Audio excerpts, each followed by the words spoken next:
Então, agora já tivemos o básico para entender a nossa querida, enfim, a estequiometria, né?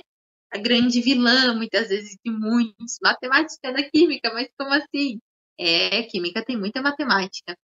Então, vamos lá. Não tem frase que melhor defina a estequiometria, que é qual? Na natureza, nada se cria, nada se perde, tudo se transforma.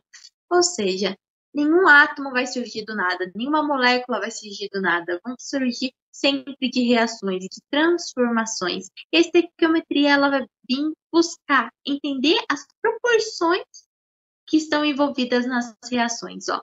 Estequiometria é o cálculo das proporções envolvidas em uma reação ou constituição de uma substância simples. No caso da reação, nós vemos que 2 mols de H2 mais 1 mol de O2, os nossos reagentes, vão gerar 2 mols de H2O. E temos as proporções. A cada 1 mol de O2, nós teremos 2 mols de H2O. Ó, 1 mol de O2, 2 de H2O. E a cada 2 de H2O, teremos 1 mol de O2 para ter a reação completa. Essa é a proporção que nós temos na reação química. É a relação estequiométrica, né? E nós também temos a questão de olhando estequiometricamente reações, substâncias simples. Nós temos aqui essa molécula, onde temos 6 carbonos, 12 hidrogênios e 6 oxigênios. Se nós tivéssemos 2 moléculas dessas, nós teríamos 12 carbonos, 24 hidrogênios e 12 oxigênios. E assim por diante. Para termos essa molécula, teremos sempre que ter essa proporção entre os seus átomos. E também as ligações. Mas agora a gente está vendo mais a proporção, né? Que esse é o foco da estequiometria. Bem, alguns termos utilizados, que vão ser utilizados em exercícios, né, para nós resolvermos a estequiometria, são quais? O primeiro dele é massa molar. Nós já vimos que é a massa atômica vezes o número de Avogadro. E assim nós temos a massa molar. Quanto que pesa 1 mol desse composto? No caso do oxigênio são 16 gramas, enquanto no nitrogênio são 12 gramas. Também outro termo que vai ser muito utilizado é a massa genérica. E a massa genérica ela é o quê? É a massa que ela foi utilizada no experimento, é a massa que ela vai ser dada para você, geralmente no exercício. Ela geralmente não vai vir relacionada a quantos mols são aquilo. Não, isso é algo assim, de caso para caso e como vier no exercício mesmo, né? No laboratório, quanto que você usou no laboratório, o quanto num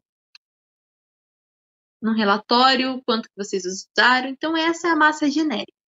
E a quantidade de matéria, ela se refere-se ao quê? Ao número de mols. Aqui, eu já trouxe até um exemplo para vocês. Dado que a massa molar de oxigênio é 16 gramas e usamos 5 gramas, quantos mols que nós usamos? Para nós encontrarmos isso, usamos o quê? Essa equação, essa regrinha aqui, que é o quê?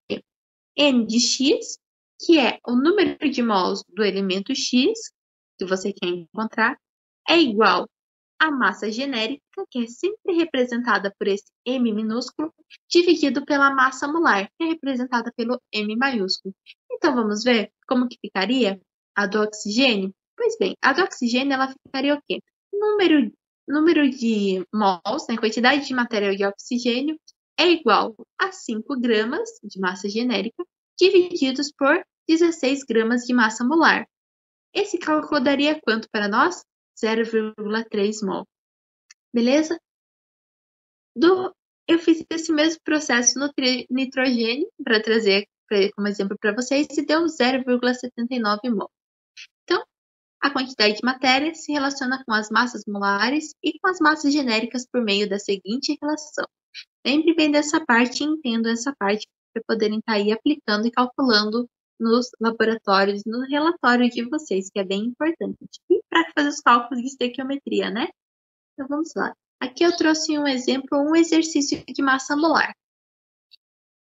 O poço de uma casa está contaminado. Para resolver esse problema, foi indicado colocar a cada 100 ml de água 1,315 gramas de cloro.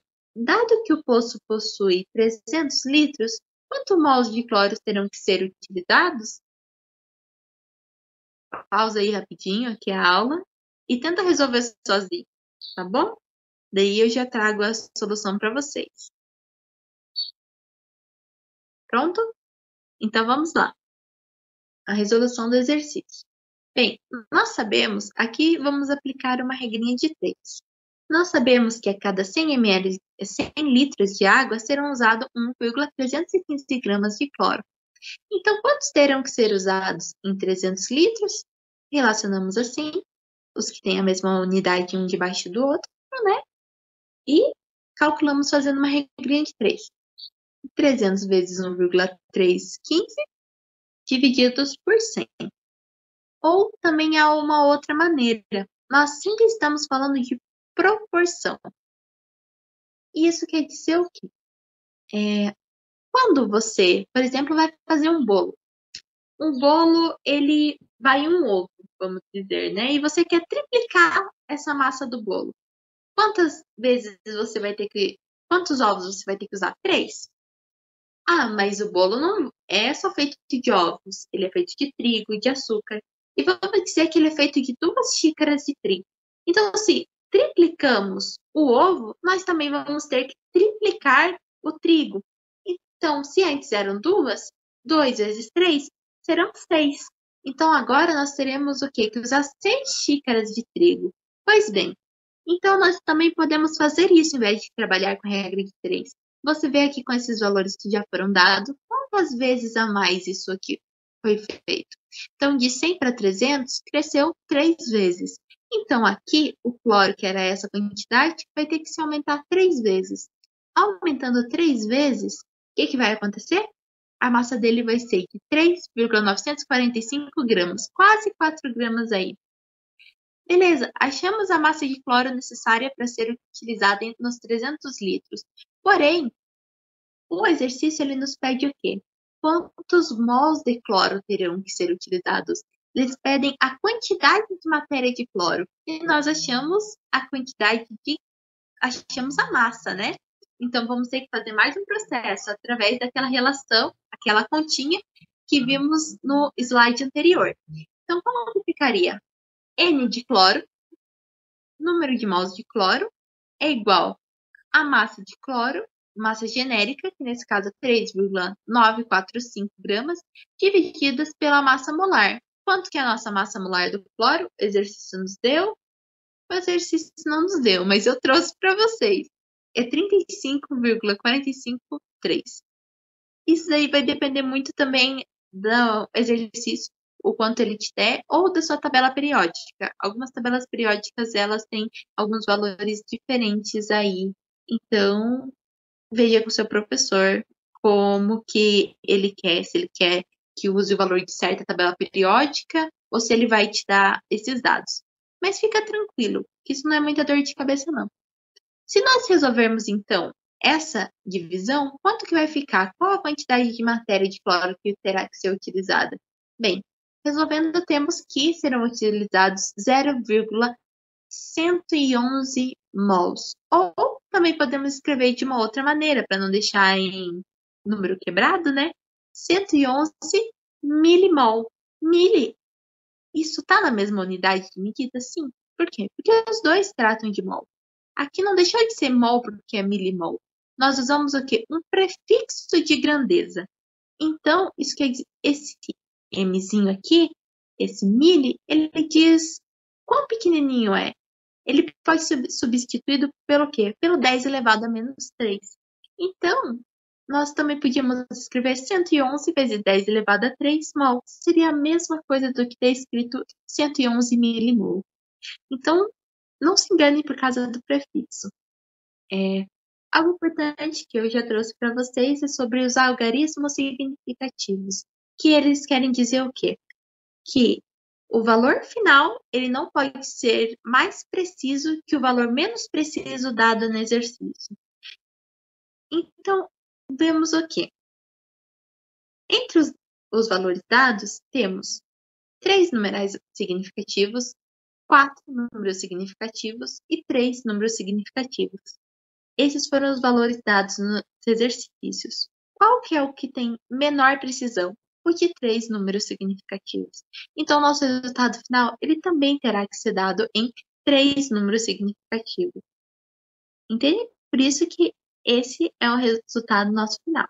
Mas mais detalhes estão naquela parte de algarismo significativo. Bem, mais um exercício para vocês. Vou aguardar um segundinho aí para vocês poderem tentar fazer sozinhos. Pronto? Então vamos lá. Exercício de massa molar.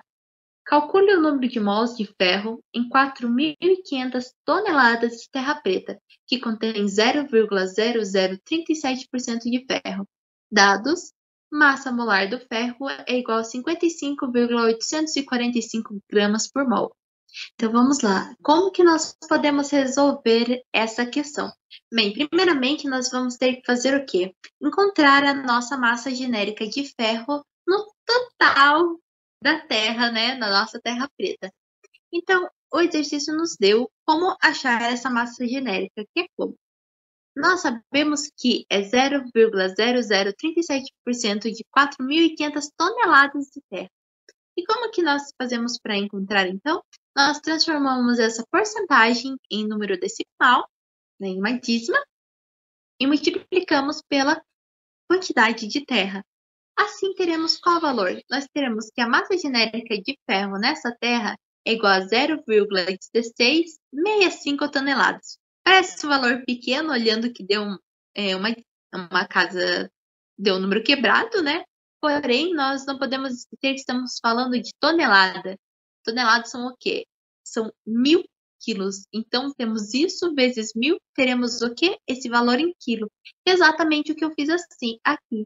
Então, temos 0,1665 vezes 10 elevado à terceira quilo. Opa, já é um valor bastante significativo, né? Só que vemos que a massa molar, ela é dada em gramas. E a nossa massa genérica, ela está sendo dada agora em quilos. Então, para facilitar aí os nossos cálculos, para facilitar a nossa visão, vamos transformar isso em gramas para ver? Só para ver? Então, como que seria? Quilo são o quê? São 1.000 gramas. 1.000 é quanto? 10 elevado à terceira. Então, nós podemos substituir esse K por 10 elevado à terceira. Então, temos o quê?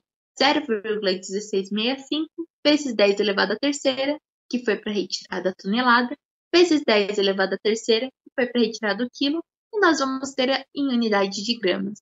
Então, quanto que isso reflete para nós? Isso são 166.500 gramas, 166.500 gramas, ou também podemos representar por 0,1665 megagramas. Aqui podemos olhar, opa, mas não mudou a unidade de medida? Não, nesse caso a unidade de medida não se mudou. Por quê?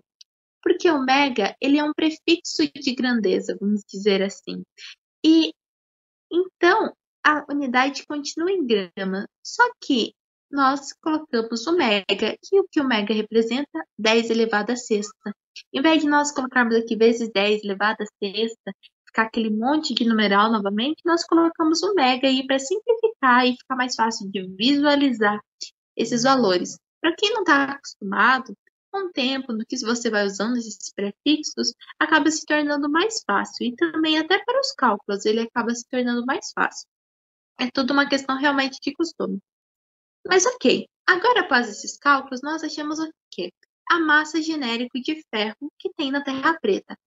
O exercício ele nos pede o quê? Calcule o número de mols, ou seja, a quantidade de matéria. E como isso vai ser feito? Através do cálculo, que é igual N, quantidade de matéria, igual a massa genérica do ferro, dividida pela massa molar do ferro. Bem, a massa genérica nós já calculamos, que é 0,1665 megagramas. Enquanto a massa molar, o exercício já nos deu, que é 55,845 gramas por mol. Resolvendo isso, nós vamos ter o quê? 3,0030 megamol. Ou também podemos descrever como 3,0 vezes 10 elevado à terceira mol.